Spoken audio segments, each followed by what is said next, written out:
Commander Giwan stood on the bridge of Halcyon Station and watched the scanner screen fill with red dots. Each dot was a ship, and there were too many to count. Her hands gripped the edge of the console until her knuckles turned white. She had seen raids before, but nothing like this. The Vraken had come in force. Halcyon Station was home to 2 million souls from hundreds of different worlds. It floated at the edge of council space, where civilization met the lawless frontier. Traders came here to buy and sell. Families lived here. Children played in the parks under the artificial sky. Now all of those people were about to die unless someone could stop the armada bearing down on them. The Vraken ships looked like they had been grown instead of built. Their hulls were organic, covered in ridges and spines. They moved through space like living things, pulsing and breathing. The weapons they carried could dissolve metal, stone, and flesh at the molecular level. Giwan had seen footage of Vraken attacks. The images still haunted her dreams. "Send distress calls to every council world in range," she ordered. Her voice stayed steady even though fear twisted in her stomach. "Tell them we need immediate assistance." Yura, the communications officer, worked at her station with frantic speed. She was young, barely 20 cycles old, with the pale blue skin of the Pelthian people. "Messages sent, Commander, but the nearest fleet is 4 days away." 4 days. They would all be dead in 4 hours. The station's defense guns opened fire. Bright streaks of energy lanced out toward the approaching ships. Some shots hit their targets. Vraken vessels shuddered under the impacts, their organic armor burning. But there were too many of them. For every ship that fell back damaged, 10 more pressed forward. The first Vraken weapons hit the station's shields. The entire structure shook. Lights flickered. Somewhere deep in the lower sections, alarms began to wail. Kiwan pulled up the damage reports on her screen. The shields were already down to 70% and dropping fast. "How long can we hold?" she asked her tactical officer. The Kelroth male studied his instruments. His scaled face showed no emotion, but Jiwan could smell the fear scent coming off him. 2 hours? Maybe 3? Then they will breach the hull. Guan nodded. She opened the station-wide communication channel. 2 million people needed to hear her voice, needed to know what was happening. "This is Commander Giwan. We are under attack by Vraken forces. I will not lie to you. The situation is grave. Emergency protocols are now in effect. All civilians must proceed to the core shelters immediately. All security personnel report to your assigned defensive positions. We will fight for every meter of this station." She closed the channel and allowed herself one moment of despair. Then she pushed it down and got back to work. The battle continued. The station's guns kept firing until the Vraken weapons melted them into slag. The shields collapsed section by section. Kiwan watched the outer hull breach in 12 places. Red lights bloomed across her tactical display. The enemy was coming inside. Vraken warriors poured through the breaches. They were nightmares made flesh, standing 3 meters tall on 4 legs. Their bodies were covered in black chitin armor. Poison dripped from fangs as long as Giwan's forearm. The security teams met them with rifles and grenades, but the Vraken were hard to kill. They kept coming even after taking wounds that would drop most species. G1 pulled up the security camera feeds. She watched her people die fighting in the corridors. A squad of 6 guards tried to hold a choke point at the entrance to the residential section. The Vraken overran them in seconds. The cameras showed blood on the walls. She forced herself to keep watching. She owed them that much. That was when Yura made a sound of surprise. "Commander, I'm picking up a signal. It's old. Really old. One of the ancient relay beacons just activated." Juwan turned. "What beacon? I thought those systems were all dead." "So did I." Yura's fingers flew across her console. "But this one just came online, and it's broadcasting a response to our distress call." Hope flickered in Juwan's chest. "From where? Who's responding?" "I don't know. The signature codes are 300 years old. The database barely recognizes them." Yura brought up the decoded message. It says, "Distress call received." Force en route. Estimated arrival for hours. That was cutting it close, but it might be enough if they could hold out. Who sent it? What species? Yura shook her head. The identifier reads Seoul Defense Coalition. I've never heard of them. Guan ran the name through the station's main database. The search took several seconds. When the results came back, there was almost nothing. Just one entry, locked behind Council security protocols. The file was marked classified, sealed 300 years ago. All it said was, Observation status, prohibited contact. What does that mean? Gura asked. Gura stared at the screen. It means the Council doesn't want anyone talking to them. It means they're dangerous. Another explosion rocked the station. More sections showed red on the tactical display. The Varakan were advancing faster now, pushing deeper into the inhabited areas. Giwan could hear weapons fire through the walls of the command center. Commander, we have to fall back, her tactical officer said. They'll breach this section in minutes. Juan looked at the message on the screen again. 4 hours. An unknown force coming to help them. It wasn't much, but it was all they had. No, she said. We hold here. Seal all the doors. Set up barricades. We just need to survive for 4 more hours. Her crew looked at her like she was crazy. Maybe she was. Trusting in a mysterious signal from an unknown species that the Council had locked away centuries ago. But what choice did they have? The Vrakan hit the outer doors of the command center. The metal groaned under the assault.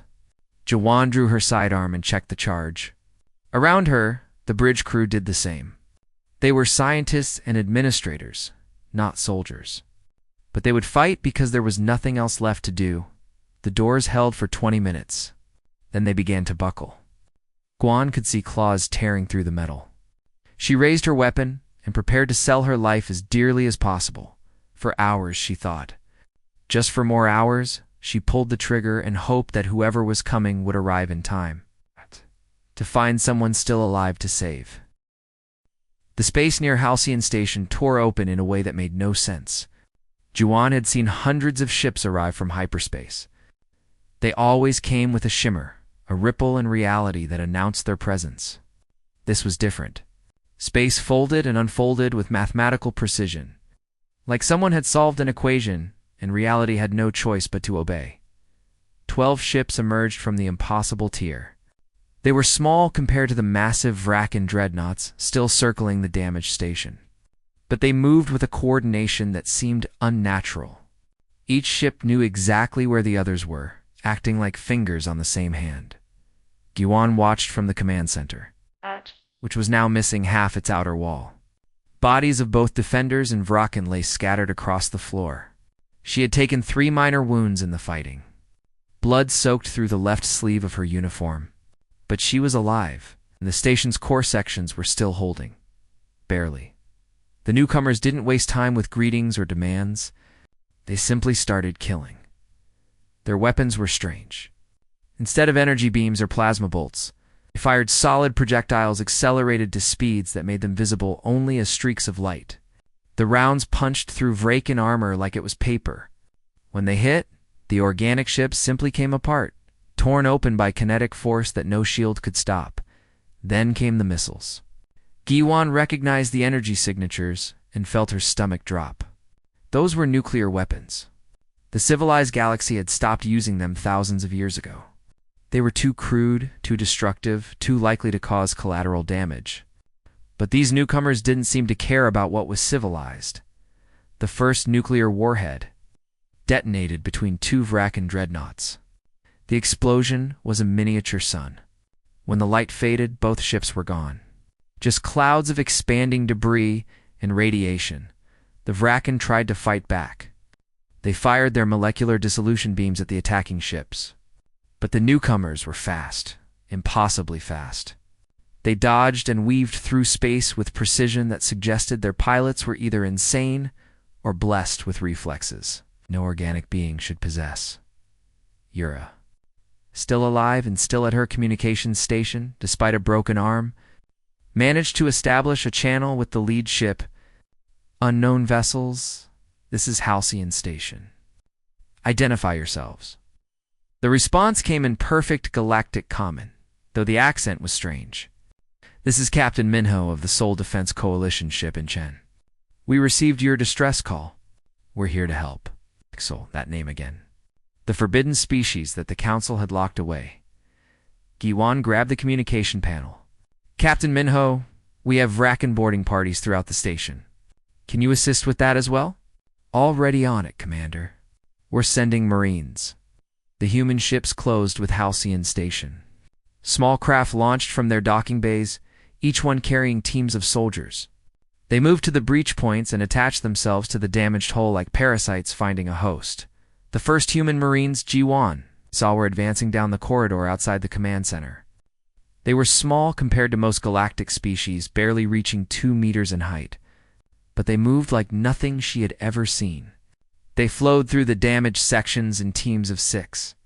Their weapons always pointed in different directions, covering every angle. A Vraken warrior burst from a side passage and launched itself at the leading human. The Marine didn't panic. He simply dropped to one knee, let the creature sail over him, and put 3 rounds into its underbelly before it hit the ground. The Vraken crashed down and didn't move again. The Marines advanced past Juwan's position without slowing. They cleared the corridor in both directions, their weapons making sharp cracking sounds that echoed off the walls. Within minutes, the area around the command center was secure. One of the Marines approached Juwan. He removed his helmet, revealing a young face with dark eyes and darker hair. "Ma'am, I'm Sergeant Doyan. Are you the station commander?" Giwan nodded, suddenly aware of how exhausted she was. "Yes, Commander Jiwan. Thank you for coming." "Just doing our job, ma'am." Doyan looked around at the carnage. "How many people on this station?" 2 million when the attack started. I don't know how many are left." Doyan touched a control on his wrist. "Captain, we're going to need all available teams. This place is huge, and there are civilians everywhere." More Marines arrived. They spread out through the station in coordinated sweeps, clearing the Vraken section by section. Giwan watched through the security cameras that were still working. The humans fought with brutal efficiency. They didn't hesitate. They didn't show mercy to the enemy. But when they found cowering civilians, they were gentle, helping them up and guiding them to safety. Outside the station, the battle in space was ending. The last Vraken ships tried to flee, but the human vessels were faster. They ran down the raiders one by one and destroyed them with those terrible kinetic weapons. Not a single Vraken ship escaped. 2 hours after they arrived, the humans had cleared the station. The last Vraken warrior died in the lower cargo bays, torn apart by human weapons fire. The immediate crisis was over. Captain Minho came aboard personally. Juwan met him in what was left of the command center. He was younger than she expected, maybe 40 cycles old by human standards. He wore a dark blue uniform with rank insignia she didn't recognize. His eyes were hard, but not cruel. These were the eyes of someone who had seen combat and understood its cost. "Commander Juwan," he said, extending his hand in the human greeting gesture. "I'm glad we made it in time." She took his hand. The grip was firm. "Captain Minho, I need to know who you are and where you came from. The records say your people are under observation status. That means the Council doesn't want contact with you." Minho's expression darkened. "I know, we've been locked in our home system for 300 years. The Council decided we were too dangerous to let out into the galaxy." "And are you? Dangerous?" He looked around at the destroyed command center, at the bodies of both defenders and attackers. "We're standing here having this conversation, aren't we? You're alive. Your people are alive. The Vraken are dead. You tell me if we're dangerous." Kiwan had no answer for that. May continued. "We've been alone for 3 centuries, trapped in Sol System by automated defense platforms that destroy any ship trying to leave. But we knew there were other species out here. The Council sent observers sometimes. They studied us like we were animals in a zoo, and we learned from them. You broke out of the quarantine. 5 years ago, yes? We reverse-engineered the Council technology. We got past the defense grid. And we found out that the galaxy isn't the peaceful place the Council pretended it was. pirates, slavers, raiders like the Vracan. People suffering while the council debates what to do. Right. Min-Ho met her eyes. We set up listening posts in secret. When your distress call reached one of them, my fleet was the closest. So we came. The council won't like that you've escaped. Min-Ho smiled, but there was no humor in it.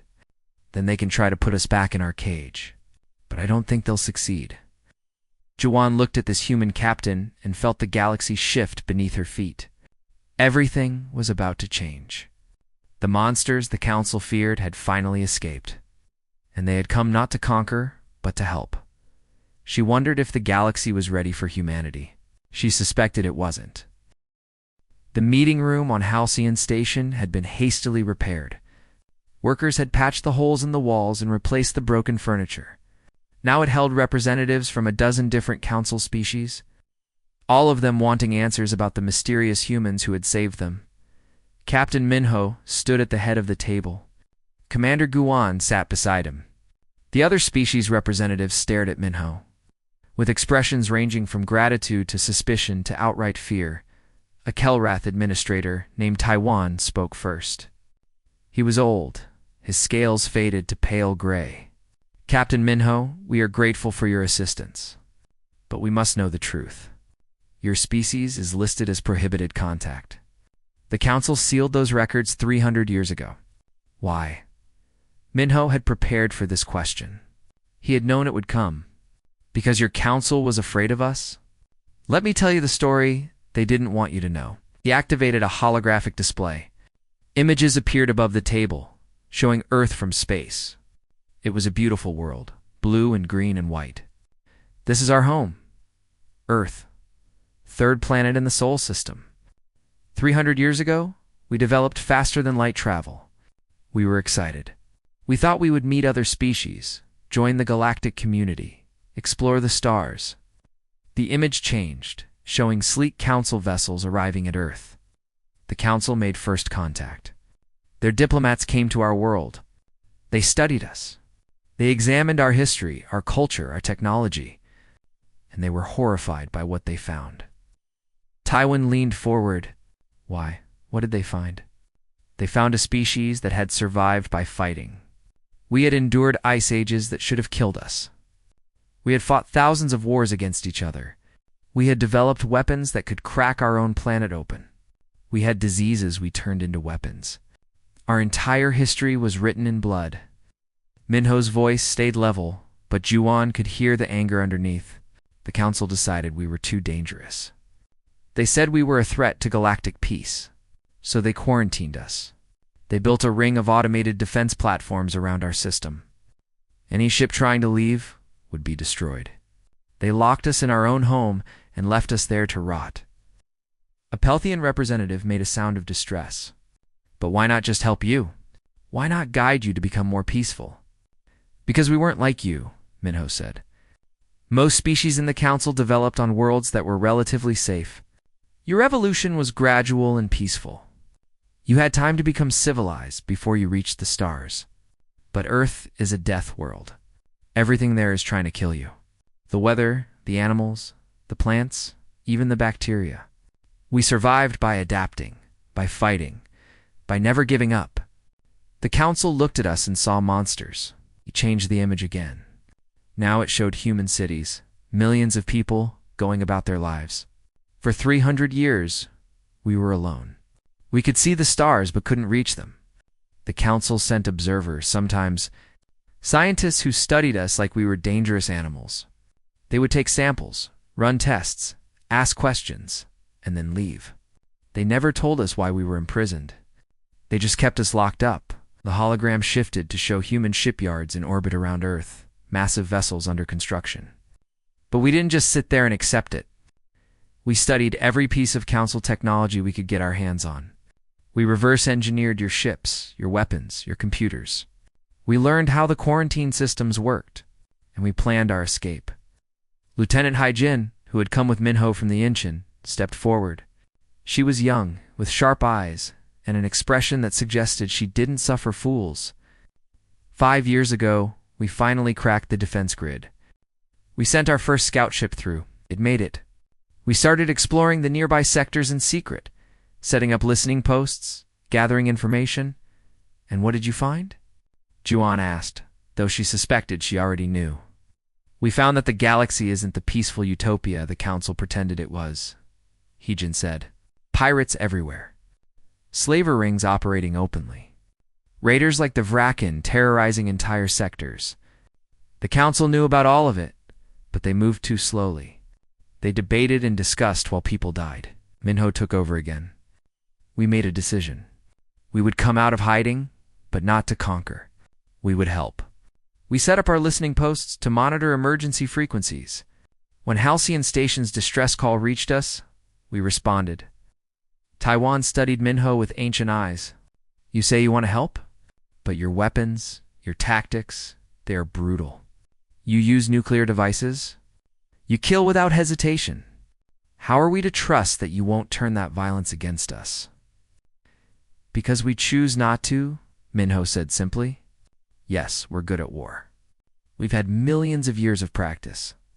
But we're also good at other things.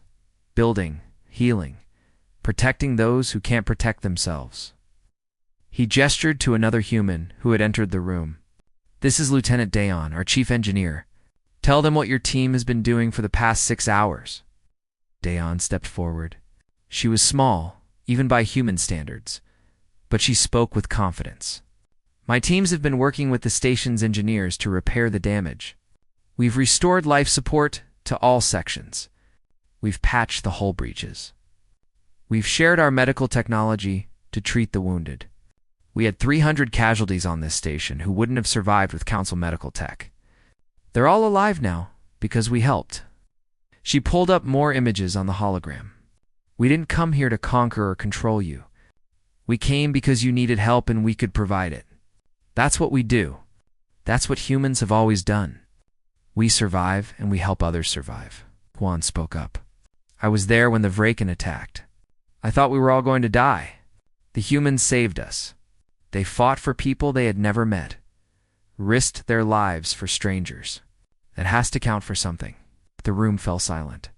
The various representatives looked at each other, uncertainty clear on their faces. Finally, Taiwan spoke again. What happens now? The Council will respond to your emergence. Many will see this as an act of war. What will you do if they try to force you back into quarantine? Minho's expression hardened. Then we'll fight. We won't go back into that cage. We spent 300 years locked away from the galaxy. Never again you would go to war with the entire Council. If we have to, yes. But I don't think it will come to that. The species on the frontier, the ones who suffer from raiders and pirates, they'll support us. They need us. The Council can't protect them all. They know it. We know it. The question is whether the Council will accept reality or cling to their fear. Awan stood slowly. I will return to the Council and report what I have seen here. I will tell them that humanity saved 2 million lives today. I will recommend that we negotiate rather than fight. But I cannot promise they will listen to an old Kelrath administrator. That's all we ask, Minho said. A chance to prove ourselves. Judge us by our actions, not by your fears. The meeting ended. The representatives filed out, already composing their reports. Guan remained behind with Minho. Do you think they'll accept you? She asked. Minho shrugged. I don't know. But I know this. Humanity is done hiding. We're out here now, whether the Council likes it or not. They can work with us or against us. Their choice. Giwan looked at this human captain and realized that the galaxy had just changed in ways that no one could predict. The monsters had escaped their cage. Now everyone would learn whether they were truly monsters or something else entirely. The Galactic Council chamber was a massive dome built to hold representatives from 300 species. Today it was packed. Every seat was filled. Observers crowded the upper galleries. The footage from Halcyon Station had spread across the entire galactic network. Everyone wanted to know what would happen next. High Counselor Taiwan stood at the central podium. His ancient voice carried through the chamber's acoustic systems. We are here to discuss the human situation. 300 years ago, this council made a decision to quarantine humanity in their home system. Now they have broken free. The question before us is simple. What do we do about it? The chamber erupted in voices. Some shouted for military action. Others called for negotiation. The frontier species, those who lived on the edges where the raiders operated, demanded that humanity be welcomed as defenders.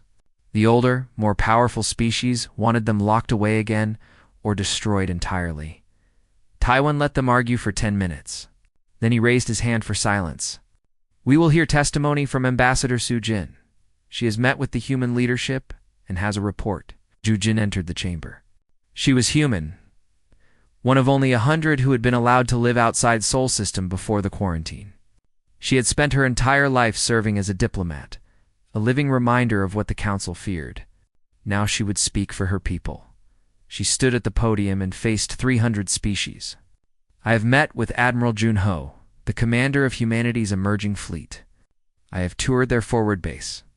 I have spoken with their scientists, their soldiers, their civilians, and I can tell you this. We have nothing to fear from them unless we make them our enemies. A Pelthian counselor stood. You are human yourself. How can we trust your judgment? Because I'm telling you the truth whether you like it or not, Su Jin said. Her voice was hard. Humanity has no interest in conquering the galaxy. Admiral Junho was very clear about what they want. 3 things. Recognition as an independent sovereign species, the right to travel and trade freely, and the removal of the quarantine systems around Sol. In exchange, they will help protect peaceful species from raiders and pirates. Their weapons are barbaric, another counselor said. They use nuclear devices, kinetic weapons. They kill without remorse. Yes, they do. And that's exactly why the frontier worlds need them. The council has been debating how to deal with the Vraken for 50 years. In that time, how many worlds have been raided? How many millions have died? Humanity solved the Vraken problem at Halcyon Station in 20 minutes. Taiwan spoke again. What did you see at their base, Ambassador? What convinced you they can be trusted? Su Jin activated a holographic display. Images appeared above the chamber. I saw human families, children playing in parks, scientists working on medical technology and agricultural improvements. I saw memorial walls listing every human who died during the 3 centuries of quarantine. I saw a people who were locked away from the galaxy they knew existed, and I saw the pain that caused them. She changed the image to show Admiral Junho. He was an older man, his face scarred from decades of combat training. Admiral Junho told me something that I think this council needs to hear. He said, "We're not monsters. We're survivors. Yes, we're good at war because we've had to be, but we're also good at building, healing, and protecting. Judge us by what we do, not by what you fear we might become." The chamber fell silent. Su Jin continued, I'm not asking you to love humanity. I'm not even asking you to trust us completely. I'm asking you to be practical. The galaxy has threats that the Council has failed to address. Humanity can help. They want to help. The question is whether you'll let your fear override your common sense. She closed the display. I've lived my entire life as a prisoner of that fear. Born human but raised to be ashamed of it. Taught that my people were dangerous, violent, uncontrollable. But I've seen what humanity really is now, and I'm not afraid anymore. You shouldn't be either. Su Jin left the podium. The debate continued for hours. The council was split down the middle. The frontier species saw humanity as salvation. The core worlds saw them as a threat. Neither side could win a clear majority. Then news arrived that changed everything. A Kelroth colony world called Jeju, home to 12 million civilians, sent a desperate transmission. They were under attack by a Vraken fleet 3 times larger than the force that hit Halcyon Station. The colony's defenses wouldn't last more than a day. The colony governor, a young administrator named Bora, broadcast a plea across all frequencies. This is Governor Bora of Jeju Colony. We are under attack. Repeat, we are under attack. Vraken fleet of approximately 40 vessels. Our shields are failing. We have 12 million civilians here. requesting immediate assistance from anyone who can hear this. Please, we're dying. The council chamber fell silent. Tywin pulled up the tactical display. The nearest council fleet was 5 days away. The colony would be dead long before then. We need to respond, a young counselor said. Send the fleet immediately. It won't matter, Tywin said quietly. They'll be dead before help arrives. That was when the second transmission came through. It was Admiral Junho's voice. Jeju Colony. This is Admiral Junho of the Seoul Defense Coalition. We have received your distress call. We have 3 destroyers in your sector. They will engage the Vraken fleet immediately. Our main force is 2 days out. Hold on. We're coming. Council chamber exploded in shouts. Some demanded that humanity be ordered to stand down. Others pointed out that only the humans were close enough to help. The argument raged while on the screens. 3 tiny human destroyers moved toward a Vraken armada that outnumbered them 40-3. The battle was broadcast across the galactic network. Everyone watched. The human destroyers engaged with tactics that made no sense.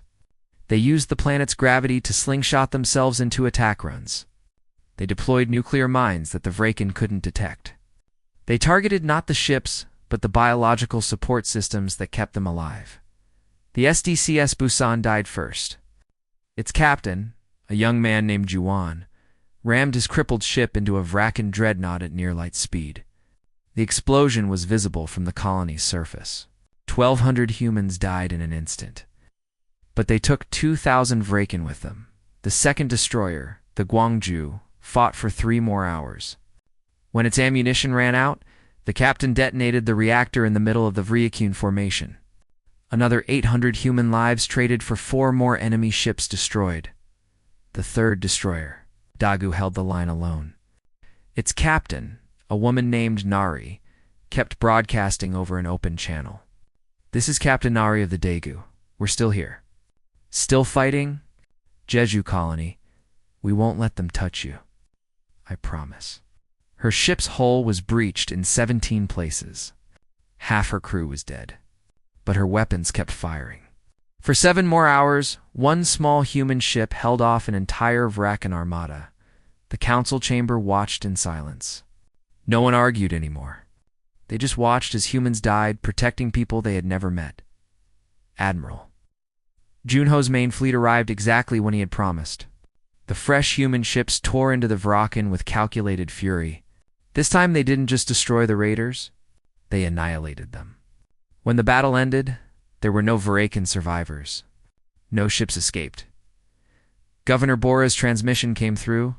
She was crying. Thank you. Thank you. You saved us. 12 million people are alive because of you. The galaxy will never forget what humanity did today. Tywin looked around the chamber. The debate was over. The frontier species were already on their feet, demanding that humanity be accepted immediately. Even some of the core world representatives looked shaken. This council will take a vote, Tywin said. All in favor of granting humanity full membership status and removing the quarantine restrictions. The vote was overwhelming. 300 species and 247 voted yes. Humanity had won its freedom not through conquest, but through sacrifice. Tywin contacted Admiral Junho directly. Admiral, on behalf of the Galactic Council, I formally invite humanity to join us as full members. The quarantine is lifted. Welcome to the galaxy. Junho's response was simple. We accept. And I want you to know something, Counselor. We didn't save Jeju Colony because we wanted a seat on your council. We saved them because it was the right thing to do. That's what humanity is. Judge us by that. The transmission ended. The chamber slowly emptied. Sujin stood alone in the gallery and allowed herself to cry. Her people were finally free. The memorial service was held on Jeju Colony, on the same ground the Vraken had tried to take. 12 million colonists gathered under the open sky. At the front of the crowd stood Governor Bora, her face still showing the stress of those terrible hours when death had seemed certain. Behind her stood 3 empty chairs. They represented the crews of the Busan, the Gwangju, and the Daegu. 2,700 humans had died defending this world. Their ships were gone, reduced to atoms in the vacuum of space. But their sacrifice would be remembered. Admiral Gunho stood at the podium. He was an old man, scarred and tired. He had commanded fleets for 40 years, always preparing for the day when humanity would finally break free. Now that day had come, bought with the blood of his people. "We gather today to remember those who fell," he said. His voice carried across the silent crowd. Captain Jiwan of the Busan? Captain Suyun of the Gwangju? Captain Nari of the Daegu, and the 2,697 crew members who died beside them. He paused, looking out at the sea of faces. Humans stood beside Kelroth, beside Pelthian, beside members of a dozen other species, united in grief and gratitude. "These people didn't know you," Junho continued. "They had never walked on your world. They had never met your families. But when you called for help, they came. They came because that's what humans do. We fight for those who cannot fight for themselves. We stand between the innocent and those who would harm them. And if necessary, we die so that others might live." Bora stepped forward, tears streaming down her face. 12 million people are alive today because of humanity's sacrifice. We will never forget. This world will honor these heroes forever. The crowd stood in silence for 10 minutes. Then they dispersed, returning to their homes and their lives. Lives that had been saved by humans who had asked for nothing in return. JUNHO left the ceremony and returned to his flagship, the Dreadnought Seoul. Lieutenant Yunwoo met him on the bridge with reports. The council had been true to their word. The quarantine systems around Seoul were being dismantled. Human colony ships were already preparing to leave Earth for the first time in 300 years, receiving requests for assistance from 14 different frontier worlds, Yunwoo said. They all want human defense forces stationed in their sectors. Junho nodded. Begin deploying fleets. Priority to worlds that are most vulnerable to raider attacks. And make sure our people understand we're defenders, not conquerors. We help, we protect, but we don't take over. Yes, sir. On Earth, the news of humanity's acceptance spread like wildfire. Cities erupted in celebration. People poured into the streets, crying and laughing. 300 years of isolation were finally over. They were free. Commander Giwan visited one of the human colony ships, preparing to depart from Earth orbit. The ship was massive, designed to carry 10,000 colonists to a new world. She met with the captain, a young woman named Mireille. "Where are you going?" Giwan asked. Mireille pulled up a star chart. "A world about 40 light years from here. Good atmosphere, plenty of water, suitable gravity. The council said we could have it. No one else wanted it because it's too close to the frontier." Giwan smiled. "Of course you're going to the frontier. That's where the danger is." "That's where we're needed," Mireille corrected. "The core worlds are safe. The frontier is where people are suffering. We want to help." Yeah. Giwan looked around the ship.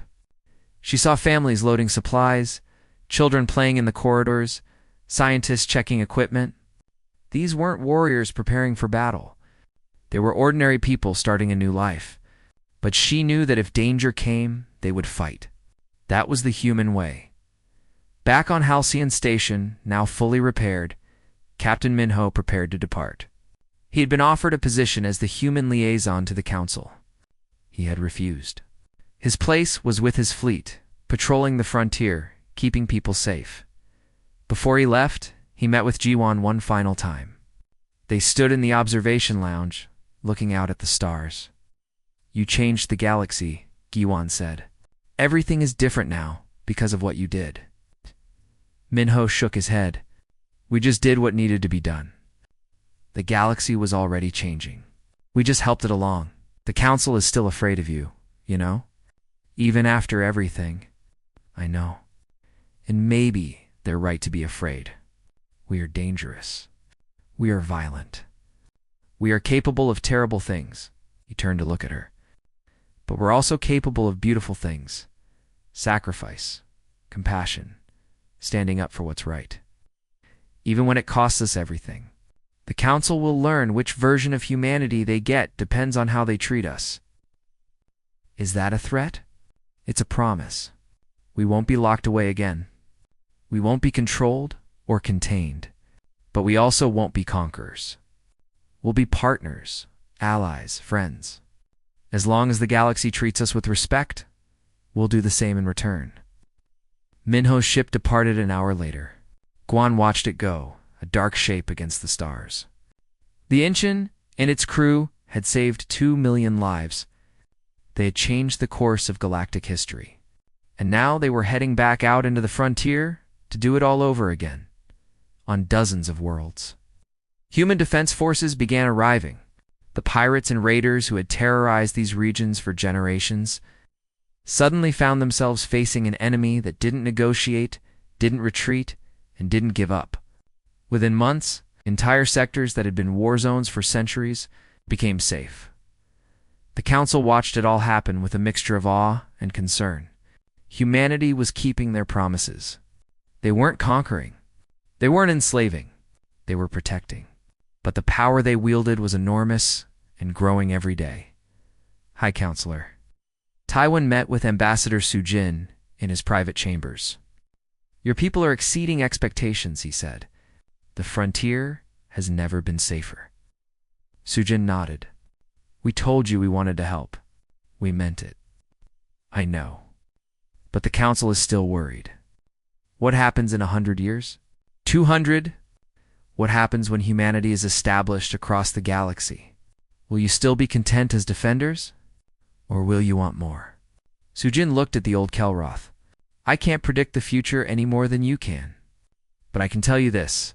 Humanity spent 300 years in a cage because you were afraid of what we might become. We didn't become conquerors. We became exactly what we always were, survivors who help other survivors. Maybe it's time you stopped judging us by your fears and started judging us by our actions. Taiwan was silent for a long moment. Then he nodded. You're right. We owe you that much. Years passed. Human colonies spread across the frontier. The presence of human defense fleets brought peace to regions that had known only war. Trade routes that had been too dangerous to use became busy highways. Species that had been on the brink of extinction because of raiders found themselves protected and thriving. The galaxy learned that the monsters they had feared were not monsters at all. They were human. Flawed, violent, dangerous, yes, but also brave, compassionate, and willing to sacrifice themselves for strangers. Admiral Junho retired on his 60th birthday. He attended one final ceremony, the dedication of a monument on Earth. It was a simple stone wall, graved with the names of every human who had died fighting for others since the quarantine ended. The list was already long. A young officer approached him as he stood before the wall. Sir, was it worth it? All these deaths? Junho looked at the names. Captain Juan, Captain Suyun, Captain Nari, 2,697 others from just the first battle. Thousands more added since then. Ask the people who are alive because of them, he said. Ask the children on Jeju Colony who grew up safe because brave humans stood between them and death. Ask the species who were being driven to extinction by raiders until we arrived. Ask them if it was worth it. The young officer nodded and walked away. JUNHO stood there until sunset, reading the names of the dead. Each one a person who had chosen to stand up, to fight, to protect those who couldn't protect themselves. Each one proving that humanity was worthy of its freedom. The galaxy had called them monsters. They had called for backup expecting nothing. And the monsters the galaxy feared had finally appeared. But they weren't monsters. They were heroes. And they had changed the galaxy forever.